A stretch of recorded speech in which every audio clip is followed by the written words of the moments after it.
Hello everyone, आज मैं आप लोगों को बताऊंगी 37 इंचेस डबल कटोरी ब्लाउज़ की कटिंग। और इसमें मैंने मेन फैब्रिक ले लिया है और यहाँ पर अस्तर ले लिया है। तो इसकी मैं फुल कटिंग यहाँ पे बताने वाली हूँ, तो वीडियो को एंड तक देखिए, आपको एक बार में ही अच्छे से समझ में आ जाएगा। तो यहाँ पर आपको क्या करना है कि अस्तर लेना है और अस्तर को हाफ फोल्ड कर लेना है। तो यहाँ पे हम ले रहे हैं 37 इंचेस चेस्ट, तो उसका जो है चौथा भाग आपको यहाँ पे लेना है। तो यहाँ पे इसका चौथा भाग हो जाएगा 9.2 इंचेस और यहाँ पर आपको 1.5 इंच का मार्जिन ले लेना है। तो टोटल यहाँ पर हो जाएगा 10.2 इंचेस। तो यहाँ पे 10.2 इंचेस पर आपको मार्किंग कर लेना है। और हाँ, ध्यान रहे आपको ज़्यादा फैब्रिक वेस्ट नहीं करना है, आपको अच्छे तरीके से एडजस्ट करके यहाँ पे मार्किंग कर लेनी है। तो यहाँ पे नीचे साइड आपको अच्छे से फिनिशिंग के साथ एक बार स्ट्रेट लाइन खींच लेनी है, जिससे कि वो हमें जब सिलाई करें हम तो कोई प्रॉब्लम ना हो, इसलिए। और यहाँ पर आपको 10.2 इंचेस पर यहाँ पर आपको मार्किंग कर लेनी है इस तरीके से। अब यहाँ पर जो है ब्लाउज़ की लंबाई जो है हम यहाँ पर तैयार यहाँ पर 14 इंच रखने वाले हैं। तो यहाँ पर 1 इंच मैं और लूँगी सिलाई के लिए, जो कि शोल्डर पे सिलाई के लिए चला जाएगा और नीचे साइड में यहाँ पे सिलाई के लिए चला जाएगा, इसलिए। तो यहाँ पर हम 15 इंच पर मार्किंग कर लेंगे और ऊपर साइड भी सीधी लाइन खींच लेंगे। अब यहाँ पर क्या करना है, आपको सेम चीज़ आपको आगे के पोर्शन में भी करना है। तो यहाँ पे मैंने हाफ फोल्ड करा था, उतना ही वैसे ही आगे की तरफ भी करेंगे। लेकिन ध्यान रहे, यहाँ पर हम आगे का पार्ट कट कर रहे हैं ना, तो यहाँ पे हम 1 इंच और लेंगे। तो पीछे साइड हमने 15 इंच रखा था, तो यहाँ पर हम 16 इंच पर रखेंगे, मतलब जितना लंबाई है उसका 2 इंच एक्स्ट्रा करके, ठीक है। और उसके बाद यहाँ पर जितना हमने बैक पार्ट में इसकी चौड़ाई रखा था उतना ही रखेंगे, 10.2 इंचेस, जो कि चेस्ट के लिए हो जाएगा और 1.5 इंच मार्जिन के लिए हो जाएगा। तो इस तरीके से आपको इसमें रख लेना है। और मैंने दोनों तरफ इसमें स्ट्रेट लाइन ड्रॉ कर लिया है। अब आपको क्या करना है, सीधे यहाँ पर सीधे शोल्डर की मार्किंग करनी है 5.5 इंच। चूँकि हम डीप गला बना रहे हैं, इस वजह से यहाँ पर शोल्डर की मार्किंग 5.5 इंच करेंगे। अगर यहाँ पर हमारी एक व्यूअर है, वो पूछ रही थी कि हम 7 इंचेस का शोल्डर क्यों नहीं रख सकते करके, तो यहाँ पे आप रख सकते हो, लेकिन आपको गला छोटा रखना पड़ेगा, यानी कि बोट नेक वगैरह में आपका 7 इंच आप डाल सकते हो। अब यहाँ पर क्या करना है, 1.5 इंच का आपको बैक आर्म होल का राउंड का शेप दे देना है। और यहाँ पर नेक का जो विड्थ है वो यहाँ मैं 2.7 इंचेस रख रही हूँ। आप चाहें तो 2.5 इंच भी रख सकते हैं, बट मैं थोड़ा सा चौड़ा रखना चाहती थी यहाँ पे, क्योंकि हमारे क्लाइंट को बहुत ज़्यादा पसंद है, इसलिए।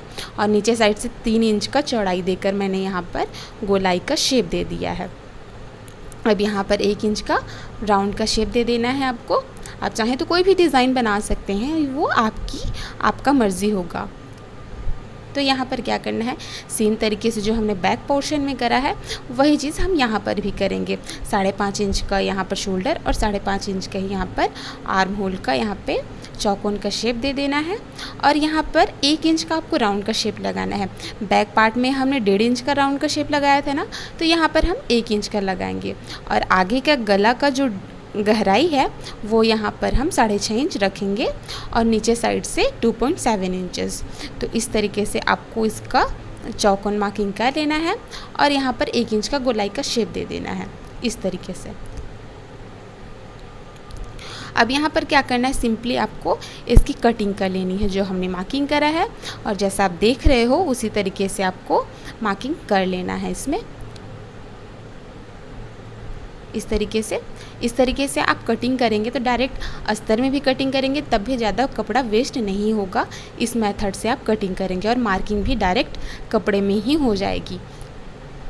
अब यहाँ पर क्या करना है, अब हम फ्रंट पार्ट की मार्किंग करेंगे। तो यहाँ पर जो है मैं 12 इंच पर मार्किंग कर रही हूँ बेल्ट का, चूँकि 14 इंच लंबाई है ब्लाउज़ का, इस वजह से। अगर आप चाहें तो नीचे साइड से 4 इंच का मार्किंग भी कर सकते हैं बेल्ट के लिए।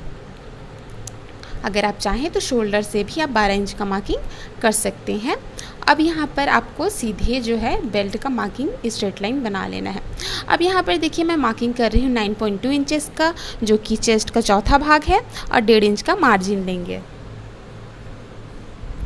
अब यहाँ पर जो है कमर जो है 32 इंच का है, तो उसका चौथा भाग हम यहाँ पर 8 इंच लेंगे, लेकिन यहाँ पर 2 पॉइंट एक्स्ट्रा कर रही हूँ मैं, क्योंकि बटन के लिए वो चला जाएगा इसलिए, और 1.5 इंच का मार्जिन ले रही हूँ मैं। तो यहाँ पे इस तरीके से आपको मार्किंग कर लेना है और इसमें कटिंग कर लेनी है। तो और यहाँ पर हम मार्किंग करेंगे 5.5 इंच पर, कटोरी का मार्किंग करेंगे यहाँ पे 5.5 इंच के लिए, और जो है ऊपर भी मार्किंग करेंगे, और गले के साइड से 1 इंच का मार्किंग कर लेंगे, और यहाँ पर गोलाई का शेप दे देंगे। अब यहाँ पर मैं 2.5 इंच पर मार्किंग कर रही हूँ, और 2.5 इंच पर मार्किंग करने के बाद 0.7 इंचेस मतलब आधा इंच से थोड़ा सा ज़्यादा करके यहाँ पर बेल्ट का मार्किंग कर रही हूँ, ताकि बेल्ट में कर्व आए। इसलिए अगर आप चाहें तो स्ट्रेट भी रख सकते हैं, कोई इशू नहीं होता है। और इस तरीके से मार्किंग करके आपको कट कर लेना है। देखिए अब हमने यहाँ पर कट कर लिया। अब मैं यहाँ पर स्लीव्स की कटिंग बताती हूँ आपको। तो यहाँ पर जो है चेस्ट का आधा लेंगे हम, तो 18.5 इंचेस हो जाएगा, ठीक है। तो आप अच्छे से इसकी फिनिशिंग तरीके से कट कर लीजिए। तो यहाँ पर देखिए आप चेस्ट का आधा यहाँ पर 18.5 इंच हो जाएगा, जिसमें हम आधा इंच और माइनस कर देंगे, तो यहाँ पर हो जाएगा 18 इंच। तो ये जो है परफेक्ट आएगा स्लीव्स के गोलाई में, ठीक है। हम और कुछ करने की ज़रूरत नहीं होगी। तो यहाँ पे आपको इसे 4 फोल्ड कर लेना है, और यहाँ पे देखिए मैं 5.5 इंच का टोटल लंबाई रख रही हूँ, जो कि स्टिच होकर के 4.5 इंच में बनकर आ जाएगा। 1 इंच जो है आगे पीछे दोनों साइड सिलाई के लिए चला जाता है, इसलिए तो यहाँ पर मैं 5.5 इंच का लंबाई रखी हूँ। अब यहाँ पर जो है फिनिशिंग से आप इसे कट कर लीजिए।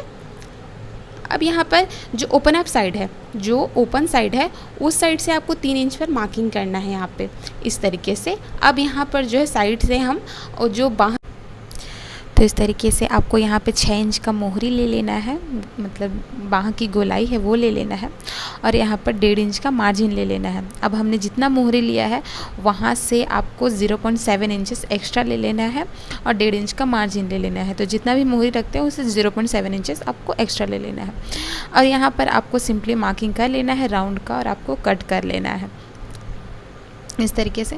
अब यहाँ पर देखिए मैं सेंटर में एक छोटा सा नोच लगाऊंगी, और नोच लगाने के बाद जो है यहाँ पर मैं हल्का सा फ्रंट आर्म होल के लिए एक पत्ती का शेप दूंगी। अब ये पत्ती का शेप देने के बाद आपको इसे कट कर लेना है इस तरीके से। तो ये जो है स्लीव्स कट होकर रेडी हो चुकी है।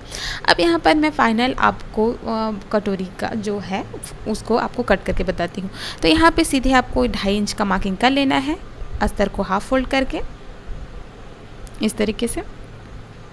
अब यहाँ पर आपको सीधी लाइन यहाँ पे खींच लेनी है, और यहाँ पर जो कटोरी का फर्मा है उसको आपको एज इट इज़ रख लेना है वहाँ पर, और उसके चारों तरफ मार्किंग कर लेनी है इस तरीके से। अब मार्किंग करने के बाद आपको सेंटर में रखना है, इस तरीके से रखना है कि दोनों साइड जो है 1-1 इंच छूट जाए इस तरीके से। तो यहाँ पे आपको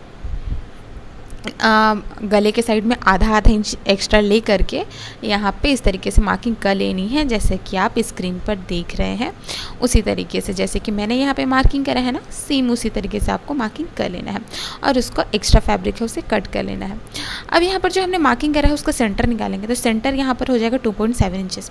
अब 2.7 इंचेस हमने यहाँ पर कर लिया है, और 1 इंच जो है ऊपर की तरफ मार्किंग कर लेंगे हम इस तरीके से। अब इसे हाफ फोल्ड कर लेंगे। हाफ फोल्ड करने के बाद आपको क्या करना है कि सीधे इस तरीके से अच्छे से इसे सेट कर लें, और सेट करने के बाद जो है दोनों साइड आपको 1-1 इंच का यहाँ पर आपको गोलाई का शेप देना है। तो यहाँ पे इस तरीके से देख रहे हैं, जैसे कि मैं मार्किंग कर रही हूँ ना, उसी तरीके से आपको भी यहाँ पे मार्किंग कर लेना है दोनों साइड में 1-1 इंच का। अब यहाँ पर जो है गोलाई का शेप देना है आपको, ऐसा सीधा वी शेप नहीं करना है। यहाँ पे जो है आपको हल्का सा कर्व देते हुए यहाँ पे शेप लगाना है। इससे क्या होगा कि जो कटोरी जो बनेगा ना, तो वो अच्छा गोल बनेगा इस वजह से। तो आप जैसा शेप दोगे उसी टाइप का ये शेप बनेगा। अब यहाँ पर जो है हम 2.5 इंच पर मार्किंग करेंगे, जो हमने बेल्ट के लिए कर्व लिया था ना उसको कवर करने के लिए। तो यहाँ पर 0.7 इंचेस पर इस तरीके से मार्किंग करके आपको तिरछी कट कर लेना है। और यहाँ पर क्या करना है कि सेंटर से आपको कपड़ा को फोल्ड करना है। अब यहाँ पर सेंटर में रखने के बाद आपको इस तरीके से, देखिए मैंने यहाँ पे रख लिया है। अब यहाँ पर मैं जो है एक प्लीट बनाते हैं उसका मार्किंग करूँगी। तो यहाँ पे आपको क्या करना है कि आधा इंच आपको छोड़ देना है, क्योंकि वो सिलाई के लिए चला जाएगा दोनों साइड में, इसलिए। अब यहाँ पर कटोरी का जो फरमा था उसका आधा लेंगे, 2.7 इंचेस, जो कि हमने यहाँ पे मार्किंग कर लिया है। और यहाँ पर इस तरीके से 1/2 इंच का डाट बना लेंगे। और ये जो है इस तरीके से आप ओपन करेंगे तो ये 1 इंच का डाट बन के रेडी हो जाएगा इस तरीके से।